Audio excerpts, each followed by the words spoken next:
Welcome everyone to IFMA Toronto and South Central Ontario's August web series. My name is Sarah Clare. I'm the Vice President of Programming and Education, and by day I proudly work for Infrastructure Ontario. I'm your virtual moderator today. We welcome all of our members and non-members, or as I like to say, future members. Today's presentation is being recorded and will be posted to the IFMA YouTube channel afterwards and circulated. Thank you to the IFMA team for making this presentation possible, especially to Lisa Martel, Kay Pays, Lisa Gushu, and Sean Bates. As companies are making tough decisions on what re-entry is going to look like, we are so excited to partner with IQ for today's presentation. We're going to reflect on the question, how to return to the workplace safely. This is plaguing all employers at this time. IQ surveyed their headquarters staff to understand how their work style needs have changed since the pandemic started. Based on these results and a successful in-house experiment, IQ has demonstrated this hybrid work style guide to assist businesses in remodeling in the way they work. Today's presentation is approximately 45 minutes long, leaving room for active discussion afterwards. We'll open up the Q&A to you all where you can type into the chat function on your screens. Before I conduct our speaker introductions, I'd like to pause for a safety moment. Everyone plays a part in stopping the spread of COVID-19.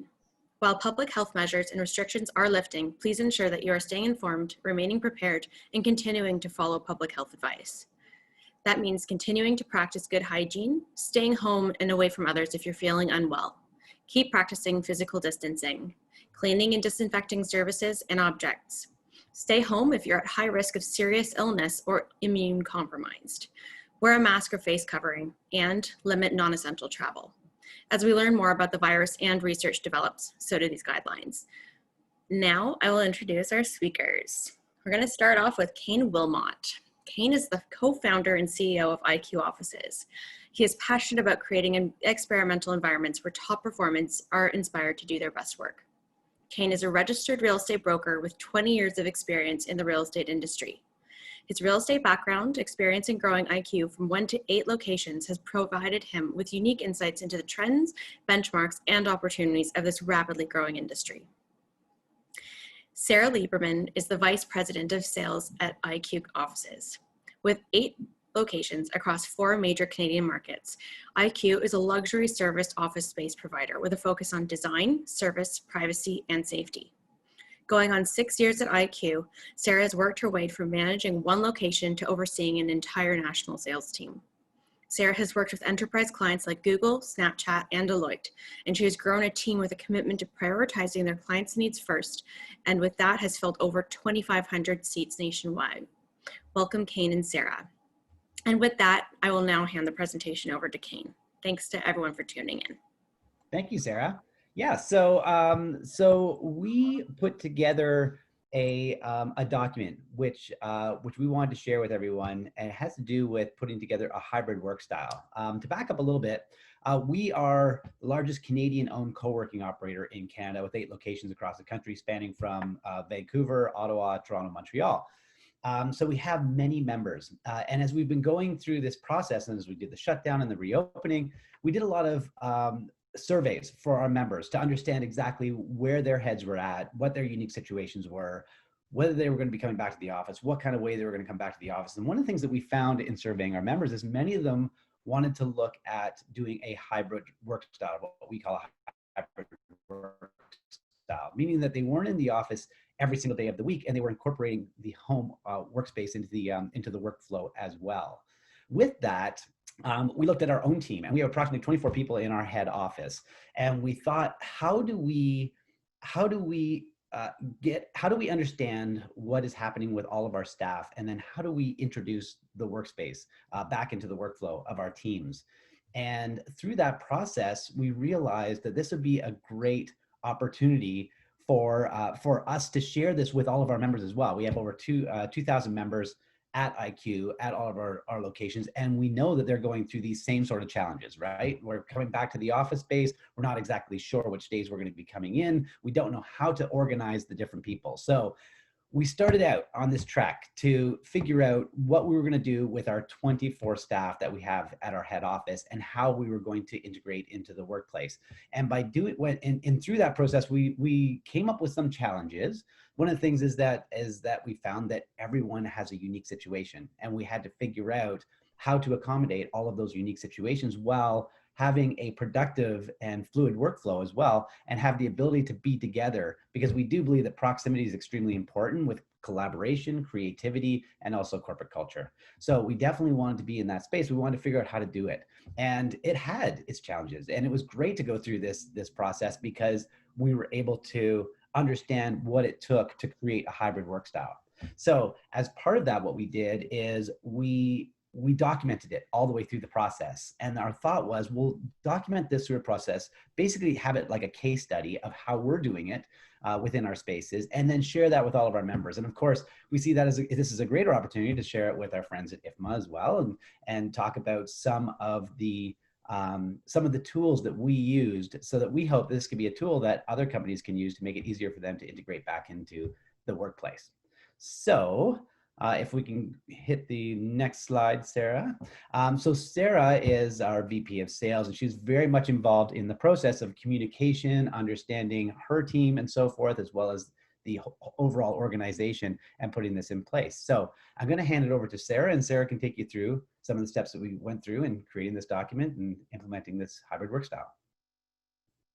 Thanks, Kane. Thanks for the introduction. So the first step of this whole hybrid work style is to talk to your team. I mean, good first step in a lot of things, obviously. So really, what does that mean? Well, each member of your team has unique needs and different preferences. What the right workspace is for one person can be different for somebody else. As the employer, it's up to you to understand that where your team works affects how they work. And ultimately, by finding out what work environment really suits each individual's needs, we can elevate them to become their most productive selves. So to start, survey your team. Tools like Google Forms, Surveycat, great tools that will help you aggregate large data sets and put them into those simple charts for you. Obviously, the survey will never take over talking to your teammates. It's a hugely important part. However, you want to be able to both look at your team as a whole and individual needs. So what kind of questions do we need to ask on this survey? What are those topics? And I'm going to go over the general topics. We are sending you guys our hybrid work style guide. There's more questions in there, but use those questions specifically to address your team's needs, to address your industry and the way you guys work. But here's the general topics. So number one is risk exposure. And whether that looks like coming into the office, their general risk exposure, are your team members perhaps higher risk, vulnerable, really looking at that level of risk for each individual, and of course your team as a whole. The next one is caretaker responsibilities. Do they have kids at home? We know that a lot of people are sending their kids back to school in the next few weeks. A lot of them have chosen to keep them at home. Do they need to keep them at home? Do they have perhaps elderly caretaker responsibilities during this time? So getting an understanding of each individual's caretaker responsibilities and being support behind that. If they've chosen to homeschool their kids, support them and get an understanding of what those responsibilities are. The next is a preferred office schedule.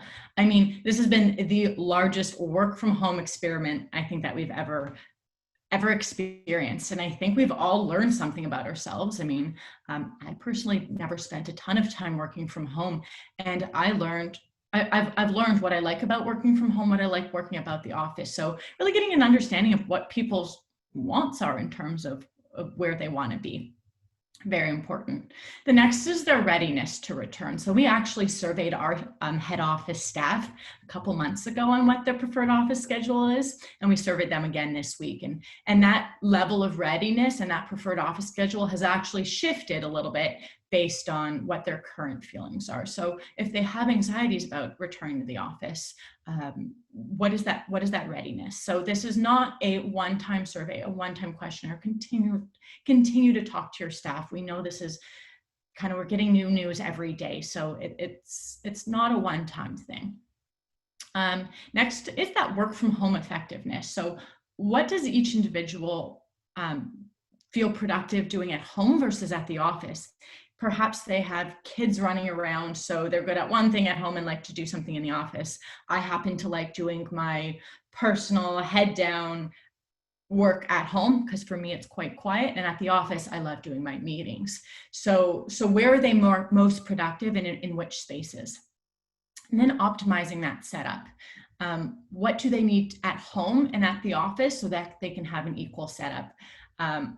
I used to struggle with being productive at home because I never had two monitors. All of a sudden I brought home my office chair, I brought home my monitor, I'm hugely productive at home. So as the employer, giving them that same or similar setup at home as they have in the office and had in the office, to help support them and be productive. So if everybody took their monitors home during this experiment, put new monitors in the office. Really talking to them about what they need, giving them budgets or getting it for them. Next, we're looking at transportation means. This is a huge piece. I think it's as safe as we can make the office and create our teams. It's how are they getting there? What does that journey look like? What we did, we actually mapped out our team, and I suggest you guys do the same. We mapped everybody, put them on a map of Toronto so we could visually see how our teams are getting the space, what their timelines look like. So we're looking at both, how is it public transit? Are they walking? Are they doing rideshare programs, or are they driving? Obviously, certain modes of transportation are much safer than others. How can you help in those transportation means? Something to think about as well. So ask them if people are uncomfortable with public transit, see what you can do to help out with that. Perhaps think of rideshare programs, getting more parking spots, that kind of thing. Next we have desk share. So I'm going to get to this in actually step 3, which is really what you're doing, the changes you're making to your office, but talking to your employees. Perhaps you no longer have a dedicated space for everybody's desks, and you might need to consider sharing desks, doing kind of more hot desks. So asking people to kind of surrender keeping all their shoes under their desk and their picture frames on their desks and that kind of thing, so that every day it's a fresh start, it's a clean start. Maybe look at doing cubbies or lockable filing cabinets, but that desk is a fresh desk every day. And then thought share. Like I said, you can survey, but let your team speak openly. Let them ask you questions, get into their concerned, keep that quite open-ended, because you might not hit everything that is some of their concerns and their needs. So step 2 is really understanding their needs.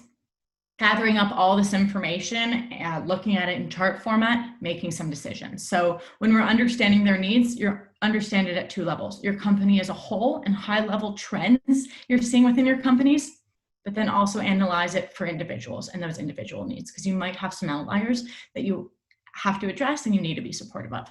So some key findings that we found at IQ, we surveyed our staff and we asked them if they had the freedom to work from home or work at the office, how many days a week would they work from home? So again, great to look at a spreadsheet. Whoops, sorry about that. Great to look at a spreadsheet. Our finding here was that, that is my next slide. Sorry about that. Our finding here is that while our team does have anxiety coming back to the office, it seems as though they're eager to do so, that 90% of our team would like to be in the office at least 2 or 3 days a week. So as we get this data, we have to think about how we're going to make the changes in their office and the schedule and all that. Our next key finding is that over 71% of our team would feel safe going back to the office if the office has been outfitted with best practices for a safe workspace. So at IQ, at the beginning of COVID, our operations team put together a huge, what we call a workplace acclimation plan, to really getting our physical spaces set up to be as safe as possible. Our staff know a lot about this, so they're pretty comfortable. 71% of people say they're comfortable coming back, but recognize that results might be lower if you haven't made those changes yet. So just be aware I guess, asking that questions if you haven't made those best practices yet. The third key finding that we found is that 1/3 of our team was very interested in having a proper setup at home. So having that second monitor, the keyboard, the chair. At IQ, we really believe that where you work, what your setup's like, affects your productivity. So while it might be an extra expense to look at getting them those setups at home, if their productivity level jumps, it's an important investment that we believe that you should make. Anyway, different teams are going to have different results. These were our team's results, and we have created our schedules and our plan based on these results. So important to ask your team the same thing. So the third thing is optimizing your workspace. And this is something that was huge for IQ, since we are a workspace, since we're a co-working space, and a lot of our members on site are relying on us to have a safe space to go back to. So there's several areas that you want to take a look at within your space. What we're going to start with here, and as you can see on the floor plans, we're going to start with your actual office where you're sitting and doing your work. This one's really looking at social distancing. We're taking an office that used to be 25 people and we make it socially distant. So that brought that density level down to 14. Now, what you do really depends on those answers you get, right? You're going to create that schedule. How many people are in your office at once? How many desks do you need? Because the alternative is, if you need more people and you don't have the space to spread out, but say you need 20 people on site at any given time, the other option is plexiglass. So what we were able to do in offices where we couldn't densify to this level, and that's a minimum of 6 feet nose to nose, as we know, a banquette like this could have plexiglass 3 ways around each desk, and that would keep, I'm gonna say that wasn't me, but it was probably me. I shouldn't touch my mouse. So sorry. Okay. So that plexiglass is going to keep them just as safe. Do things like marking offices with occupancy limit. Don't make it a guessing game for people. Have them come in and just know what to do. Another thing on that is directional signage. I mean, you can see on that before and after photo, the top one, that's what one of our lounges used to look like, and that's what it looks like now. Create a clear arrow going one way, a clear arrow going another way. Make it so that they're not nervous about rounding a corner and bumping into somebody. If you give them the answers, they will feel safe. They will follow it. So do that with the directional signage. Do that with capacity markers as well. So if a boardroom used to hold 12 people, it might now only hold 8. Guess what? Your chairs are all rolling. So people might take your 8. Once you're in that office together, you're so comfortable, you're with your coworker, you roll up right next to them, and now you're no longer socially distant. So think about taking that boardroom table and putting stickers in front of each seat saying, sit here, sit here, sit here. It's just that visual reminder that will keep people following the guidelines and ultimately keep them comfortable coming back to the office, knowing that everybody else is going to follow those guidelines. Do that in your common areas as well. So, I mean, these chairs that we can see in the photos also going to be picked up and moved, but on each one of those tables, it says capacity is 1 now. So just, again, those visual reminders, people are going to self-police and police each other as well. Other things that you can do, look at individually wrapped snacks, things to keep, I would say, offer as many amenities as you used to. You want to keep people coming back to the office, and you want to keep them, the culture alive, and you want to keep them excited. So don't just remove stuff, replace it. So we used to have trail mix bars. Obviously that's not quite COVID friendly. So now we have individually wrapped snacks. We used to have mugs and glasses out. Consider giving all your team reusable so that nobody has to wash them out, or recyclable cups and glasses for the time being. Look at your taps, look at those touch points that are high traffic. So your taps, your soaps, your sanitizers. Try offering touchless dispensers where and when you can. Prop doors open where and when you can, or make them automatic. Where there are high density areas, where there are high touch points, put sanitizer there, put wipes there. Again, don't make them work to keep the space clean. Set it up so that it's so easy for them to do. At IQ, what we did is we really went on 5 foundations on how to keep our space safe, and that was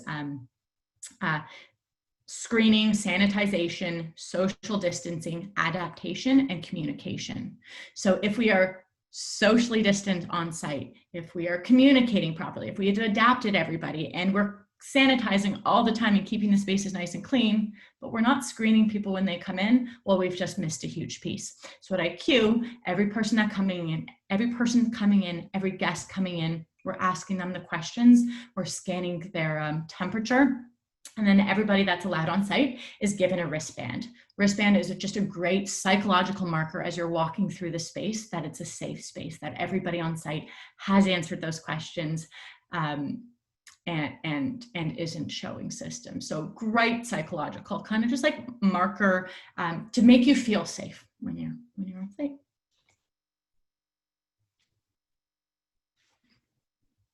There we go. Sorry about that. Handing it over to Kane for step 4. All right, great. Thank you, Sarah. So on step 4, talk a little bit about, this was where the rubber met the road in terms of us charting it all out. So we took those steps 1 through 3 and looked at what do we need to do in terms of taking all this information and implementing it in a productive way. So one thing I should mention is that for our clientele, many of our like we've always focused on private offices and we've always focused on enterprise. So like we have our clientele includes Google, Indeed, KPMG. So and I thought that might be important just to mention because we facilitate larger offices. We have self-contained spaces of 100 people. So it just kind of speaks to the relevance of this for our membership. And when we have found that it's been well received through our membership. And this is really kind of the last piece that pulls it all together and looking at that 25 person requirement and what does that look like in terms of what the office space might look like. So what we did is we took all the factors that Sarah spoke about in terms of those surveys and understanding everything. We put it into a point system, and that's in a spreadsheet. And all the resources that we used in terms of the Google Maps, the Survey Cat, the spreadsheets, everything, it's all available in our hybrid Workstyle document that we have available, and then we'll send everyone who's on this call. And we would look at each one of those and provide it to the department head. So we found it was very efficient for us to take that information and give it to the department heads and then have transparency as to what the schedule looks like. So the accounting lead would go in and speak to their staff, understanding all of their unique needs, and then bring them in on the days that they need them. But we may find that operation needs an overlap with accounting on a couple of days because we would like them to meet together because they have these collaborative sessions. So we would have some crossover in some of these departments, but we really started with talking to the department leads, having them speak to their staff, and then really kind of creating these silos within our teams. And then from there, looking at it and rejigging it just a bit more to say, oh, well, the operations person should be in at the same time as project management because there's this meeting where they sit down and talk about what are some of the new things that we're seeing out there and what we should be implementing in our spaces from an operational/project management perspective. So what you see here is what that schedule looks like. So we ended up taking that 24, 25 person requirement and narrowing it down to 14 seats. And with those 14 seats, we have specific seats in specific areas and offices set up for each one of these departments. That's how we've set it up. It's not the only way to set it up, but for us, that's how we did it. So we know how many desks are available for operations, how many desks are available for project management, and we do sit in clusters kind of when people come in. And with that, we have some consistency and some predictability as to which desk you're going to be sitting in. And one of the things we found, we did a survey on productivity going back about 8 months. And one of the things that we found was hugely inhibitive to productivity was a nomad work style. So someone walking into the office on Tuesday morning and they're like, okay, where am I working? Is there a desk available? I don't know. Am I going to sit on someone's lap? You know? So knowing it's like you have predictability, you're coming in, you know what your desk looks like. And what we do is we implement all of these safe workspace elements to those desks. So like we have desk paper that goes down that we pull up after each day. All of the desks get sanitized. We have rolling filing cabinets that can hold personal things like Sarah was talking about, and those can be rolled in and used on the days for the people for the days when they're going to be in. So we're trying to create that same experience that was pre-COVID in the post-COVID world. Where people want to have work from home as being part of their schedule, number one. And then number two, also be very safe in that office space and highly productive. So as you can see, we got some great efficiencies on this office. Going from a 25 to a 14, what we did is we just spread everything out to socially distance, but you can utilize things like plexiglass to actually get more efficient within the space, to still maintain that social distancing, to still maintain lower the risk in terms of the virus and containment, and still be able to optimize that space. But I think what we're going to start to see as a trend is we're going to start to see companies that are really starting to downsize their requirements, because I think that this idea of working from home and having that as being part of your work schedule is here to stay. Based on our survey results that we had from both our members as well as our internal staff, I think it's very clear to us that this is the way of the future, and this is the way that people are working. So I think what you're going to start to see, and what we're going to start to do as well, is like innovate, right? What do we need to do to innovate our product to best accommodate people working from home and working in the office? The idea of the rolling filing cabinet that has my name on it, right? So that's one example. The idea of assigning a desk so I know which desk I'm going to, and then maybe try out the Nomad Workstyle and then get feedback and see what people say about that. Maybe once we get deep into this, we're going to find people like to move around. For me, I like to walk around. So, I mean, I don't sit in a seat for very long times, but we may find that that we start moving things around. And I think, looking at it from a facility management perspective, I would expect that we're gonna start to see some really unique work styles and innovations and opportunities. For us, one of the things that we have done is we started to implement a what we call on-demand office. So instead of someone coming in and taking an office for a term, they can literally buy day passes, and they can come in and they can work on the 2 days. So for a company like ourselves, 25 people, we have 14 people. If we decided we wanted 14 people in on one day, and then we wanted another 11 in on the next day, we could simply buy passes for everyone, and then we would come in and get the best available office, and we would just have this office to sit in. So I think that's how we're innovating our product. But I think we're going to start to see that on the corporate side as well, where they're starting to say, we're going to create all these great amenity spaces, we're going to make sure it's extremely safe, but we're also going to create this really great experience for when you're in the office. Because I do think that our job on the, on our side in terms of serviced office, as well as those that are involved in facilitating office space, is to make it a great space to work in. So this really is very much a part of it. And so we have those two documents that I mentioned. We have, first of all, the Workspace Acclimation Plan, which we hired a company called Get Ready Global, who are global leaders in virus containment. They did full audits on every single one of our spaces, both the operations as well as the physical built space and all of the elements within that space as well. They safety certified all of our workspaces. And if you go to our website, you can download that report. That report is about 27 pages long. It's meant to be a communication piece, like Sarah talked about communication. It starts there. We were using that as a method of communicating with our members what to expect when they came into the office. And then in addition to that, we have this hybrid work style. And we have that available. That's on our website as well, but we can also just provide that to everyone here on the call. And what you have seen here today is a summary of that document. I believe that document is about 28 pages long as well, because it's got all kinds of appendixes with all the different tools that we use. So we hope that that's helpful for everyone. And we appreciate your time, and I will pass it back to you, Sarah, for Q&A. Awesome, thank you. That's fantastic. So we're going to open up the Q&A, the fun part. We have some questions here that we're ready to ask Sarah and Kane, but please use the chat function in Zoom and message me, and I'll make sure to ask on your behalf. And anything that we don't get to in this call, we can always circle back afterwards. So let's start off with question number 1. How do you find the balance between staff that are very comfortable to come back versus not at all? Everyone obviously has their own comfort level. Everyone has their own personal home situation, but what's made you guys successful just looking at that schedule that you've been able to put together, which was very impressive? One of the things we found is that every person is unique. Every person is unique. Like, so we have some people that are driving in from Burlington, and we have people that are walking from across the street, right? And then we have people that are taking streetcars, and then they have caretaker responsibilities. Like, that survey that we did up front was such a big piece of us really understanding. And it's an individual, like it starts with the individual, and then it works up to the team, as opposed to thinking of it as the team and then working down the individual. It's like, we really have to think about how do we accommodate each person individually. I can say that we have been, like, it is our business in terms of attracting people to space, but we also want to attract our staff to the space as well. So different people have different comfort levels, and we want to make sure that we don't put anybody in a position where they're feeling pressured to come into the office.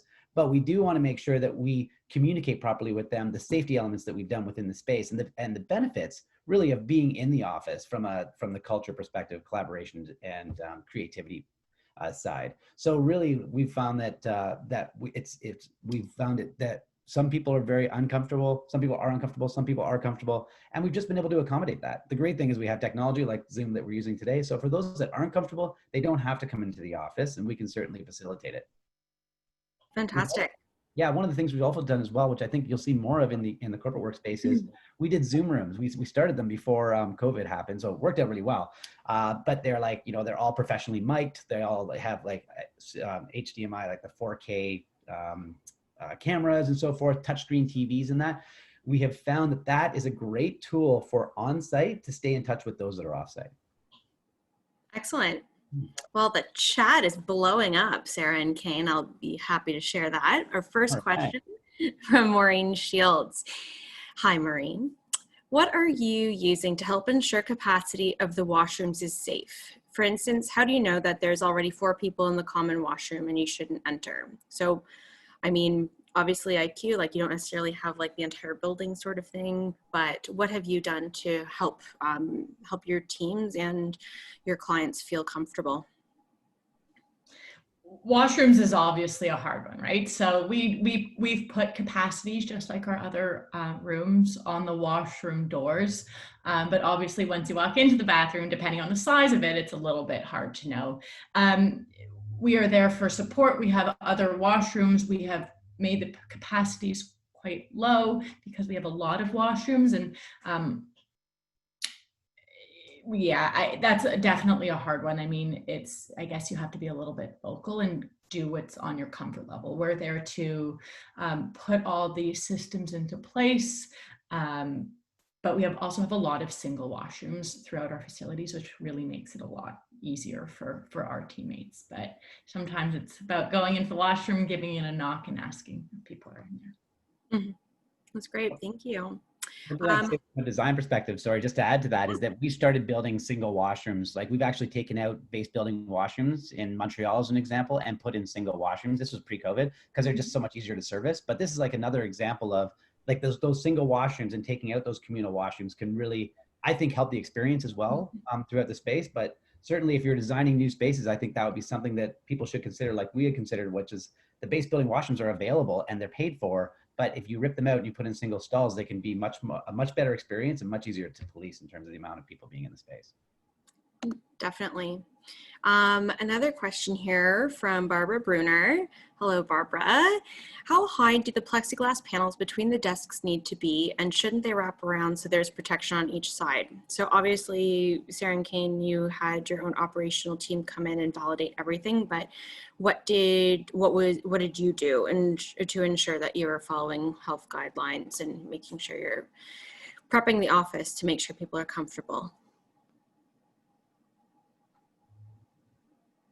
My feeling is, I don't know off the top of my head, we can get answers. Kane, I'm not sure if you know. I'm thinking it's about 2 feet off the desk. is my feeling, 2 to 2.5 feet off the desk, and they do wrap around. So definitely important. Just in front of you is not enough. You need to have them on your side. So not only do our wrap around 3 ways, but it also comes off the desk. Since we don't sit here, we sit here, right? So it needs to go as far back as where you sit. So make sure that you are coming off the desk as well. Excellent. Similar to the plexiglas, IQ, you've made a lot of accommodations around spacing and decals and things. What have you done in terms of enhanced cleaning and HVAC? Were there any precautions that you were able to take before sort of the re-entry of your teams? That is a great question. I guess I'll take that as my turn, Sarah. So in terms of the cleaning regimen, so we had to go and do a full audit of our existing cleaning and our cleaning schedules and what products we were using and how many times we were going around and cleaning the spaces in terms of the rounds, and which spaces were being cleaned and when. One of the things that we did, which I think would be helpful in any work environment, is we've posted signs in all of around the space, outside of meeting rooms, inside meeting rooms, common areas, washrooms throughout the space. And so every time that area gets disinfected, it gets written down. So as you walk through our space, we make sure that we do a rotation every 2 hours. So just like the Tim Hortons where they throw out the thing after 20 minutes, the same sort of idea where it's written down every 2 hours. So every single cleaning regimen is done in less than 2 hours. And I think that's really important from a communication and confidence perspective, because if you walk into that space and you see that it was clean in the last half hour, it's like that makes you feel good. You know that people are paying attention. Certainly. All right, question here from Daryl Doyle. Hello, Daryl. Did IQ see a generational difference in comfort levels in returning to work? For example, were millennials more or less comfortable with returning, or were they more or less comfortable with working from home? Was there any negotiation? This is a 3-parter, just to give you a heads up. We'll go back to the first part. But was there any negotiation required to get to 14 people per day? And how is that handled if one department wanted 6 and the office was already at capacity? So let's just take a step back and go to the first one. Have you seen a generational difference? I don't know if I've noticed one.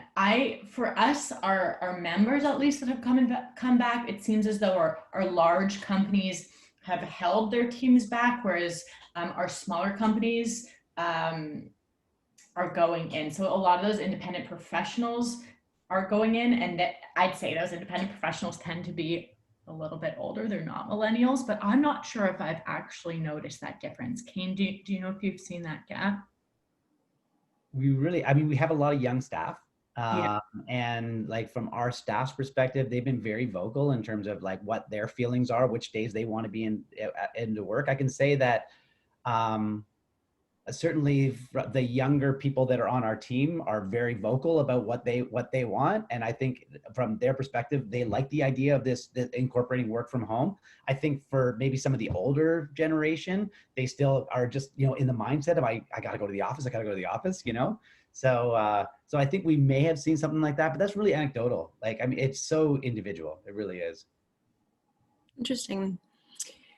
And okay, the second part of that question, was there any negotiation required to get the 14 people per day? So I think that kind of ties into the last part. So if you had a department that really wanted to have their entire team in, how did you manage that? I guess it's kind of a horse trading game, but how did you find success around that? My feeling is it actually went the other way around. So we didn't take our office and say, this is now a 14-person office. Team leads limit your teams. We surveyed our teams, saw who wanted to be in the office. So we did both what team leads wanted, how often they wanted to meet with their teams, and then asked individuals if they wanted to come in on top of that. And then at that, we got our numbers, and then we made the density in the office. So if we used to be 25 and we needed to bring it down to 14, but we had 20 people on a given day, that's where plexiglass comes into use. Got it. That's very helpful. All right, I want to get into the questions around visitors and protocols.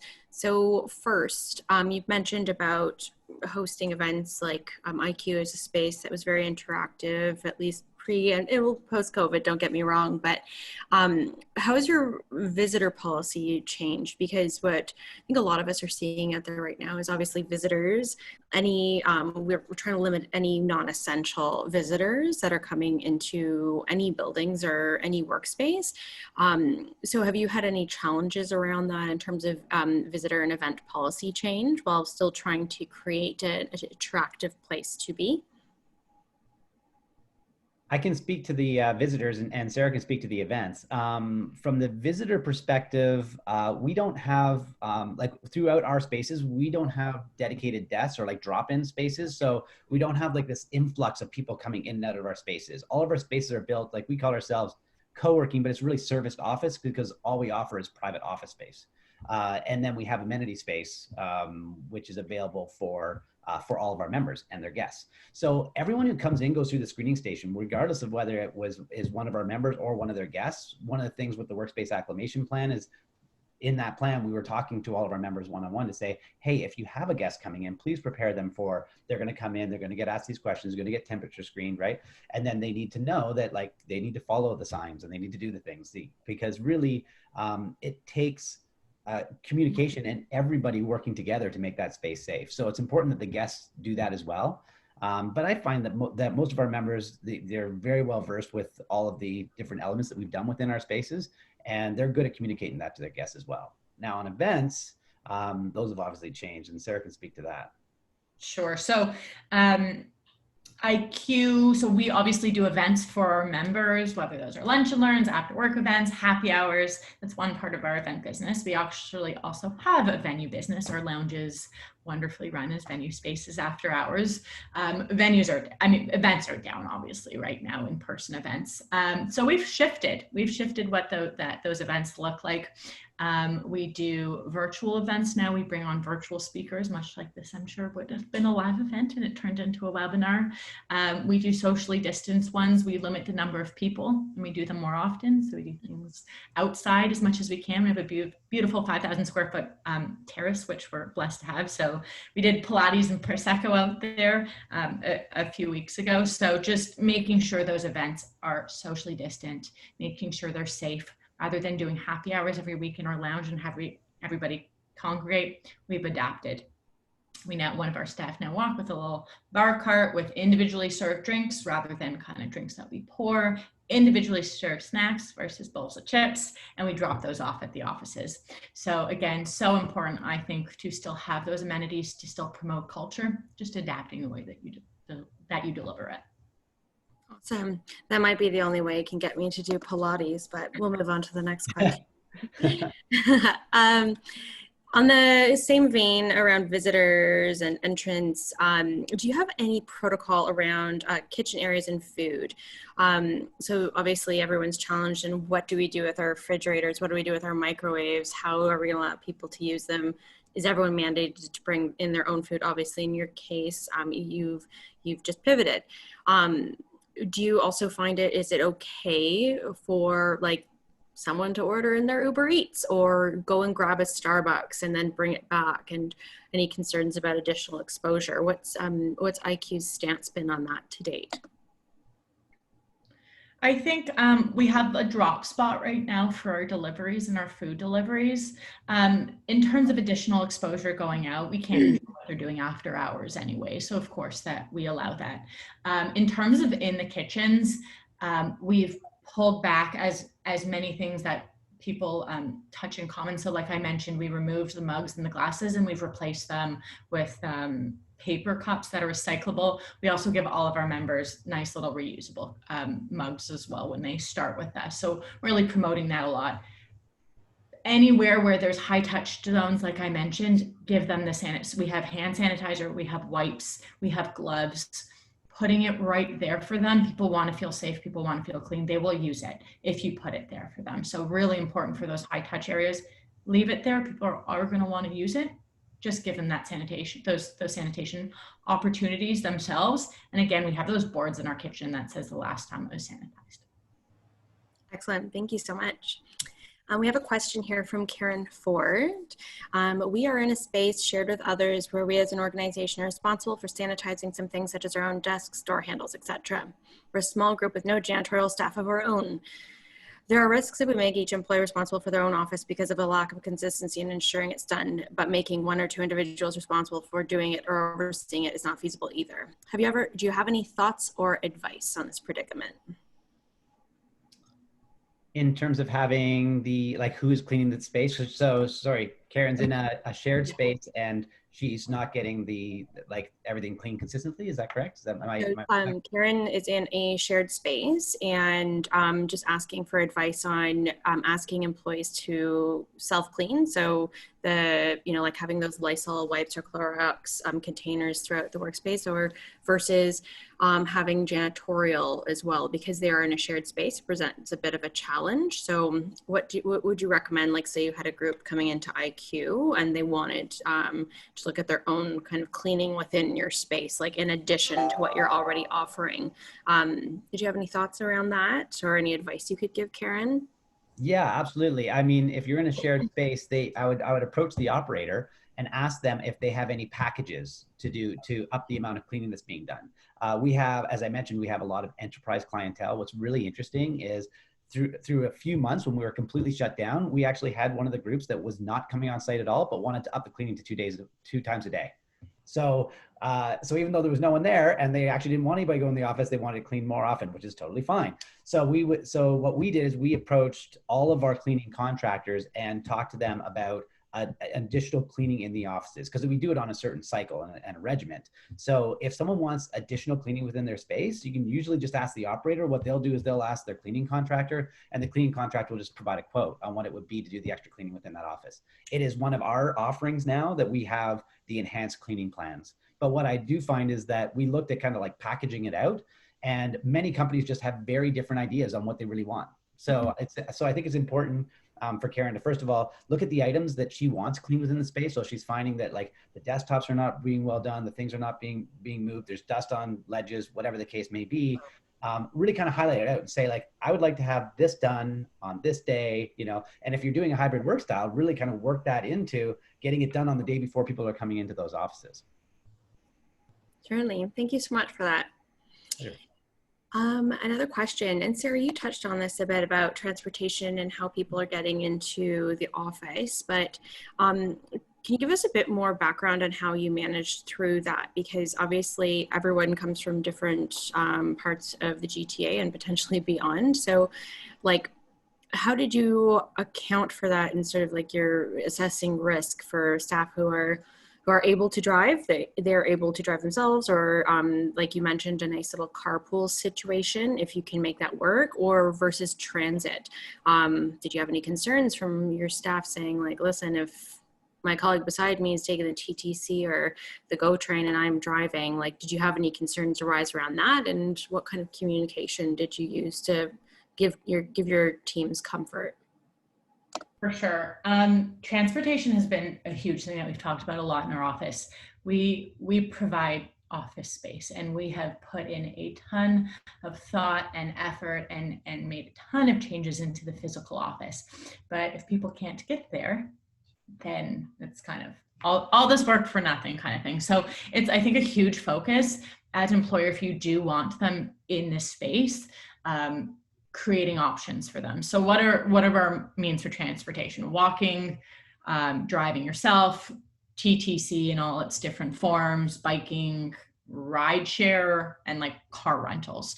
So, and then looking back at, like, what are the safe? So everybody that can walk, they're probably fine. Everybody that can drive, they're probably fine. It's really those people that rely on transit that you need to kind of create options for them. I think none of these changes have been particularly cheap for us or for anybody, having to buy double the amount of equipment so people can work from home. But having people in the office can serve to be hugely productive. So it's important to make those investments. So see if you can create partnerships, and we're looking at them right now, partnerships with rideshare companies. Getting into an Uber is safer than getting onto a streetcar. Partnerships with your building. See if you can get more parking within your building. If you can get more parking within your building, if you can pay for it for your staff, they'll be more likely to drive. See if you can make some sort of deal with car rental companies, bike rental companies, and that kind of thing. In terms of like people being, I guess, feeling unsafe with their coworker, but they can drive, those people are still going to be more hesitant to come into the office regularly anyway, because of their risk exposure, right? So that plays into that schedule, and people that are nervous about somebody taking public transit or being more exposed are less likely to want to work in the office more. Certainly. Those are all great points. Thank you very much. I think all of us can take note of that in our own situations as we contemplate reentry. I know we're getting to the 10-minute mark, but just encouraging any last-minute questions. If you want to shoot them on over, I'll make sure to ask them, but otherwise this might be our last one. Your teams, you had your own strategy about creating your schedule, about who's going to be in what day. So what were your thoughts in terms of doing an actual schedule versus using a booking system? So a lot of companies, they have historically used a booking system, or they're now contemplating the implementation of a booking system, which would mean some desk sharing. What were IQ's thoughts around putting together that schedule? And what happens if you have changes? Like, and as obviously the pandemic evolves and kids go to school and more of us are going back to the office, how do you plan to pivot around that as well? Sorry, that's kind of two questions in one, but what are your thoughts? So on the first question, in terms of like the people being in the offices on each one of the days, I think it's really important that it is fluid, right? Like, so you try it out for a specific period of time, and then you make changes and you pivot as necessary. What we found was, in doing this survey that we had done, we'd actually commissioned one a while ago. It was saying that this nomad work style was a real challenge for people, right? Where they just didn't have any predictability as to where they were going. We also found through that survey as well is that most people like to have a regiment. They like to have some predictability, like, hey, my week's, what days am I in the office next week? That's kind of nice to know. And then in addition to that, if you want your team leads to have control over when they have the people in the office, it's very difficult if all of a sudden you're going to leave it to the mercy of a booking system, because I may say that I want to have 4 people of my team in on Tuesday of next week, but maybe we all got to wake up first thing Monday morning and get into the booking system. Otherwise we're not getting in, right? So this way, everybody sees it up front. Everybody sees it laid out. They know that which days are going to be coming in that next week. They know which desk they're going to be going to. So, and then they have this routine. And what I think we're going to find is that we're going to adjust a little bit kind of here and there, depending on what's happening within those weeks. But I think that when we had talked to people about implementing it in the way that we did, our feedback was people like the idea of knowing, like, I'm going to come in on this day and this day. So it's not fluid. And also too, there's predictability across, like you'd seen that chart that we did. Not only am I able to communicate with my team and have some predictability for them, but also other teams that might not be communicating with me know when my team's going to be there. So they can, they're talking now about that. So this just creates this very, very transparent system, which I think really serves everyone. Definitely. Thank you so much. Well, that was our last question. Thank you so much to everyone who contributed to that. That's fantastic, Sarah and Keen. You were able to jump right on those, no sweat. So with that, thank you again, Sarah and Keen and the IQ team for today's presentation and active discussion. We need support like this from the FM community in order to continue to provide excellent programming during these unusual times. We will post today's recording to our YouTube channel as promised and send out some circulation materials from IQ. Thank you again for joining, and to those of you participating. If you have any ideas that you'd like to share in terms of content for a future webinar, please reach out to us through our social media outlets. We'd love to hear from you. Lastly, IFMA Toronto and South Central Ontario would like to thank all of you that are working on the front lines as essential workers. We couldn't get through this time without you. Take care, stay healthy, and keep in touch. Bye. Thanks, Sarah. Thanks, guys.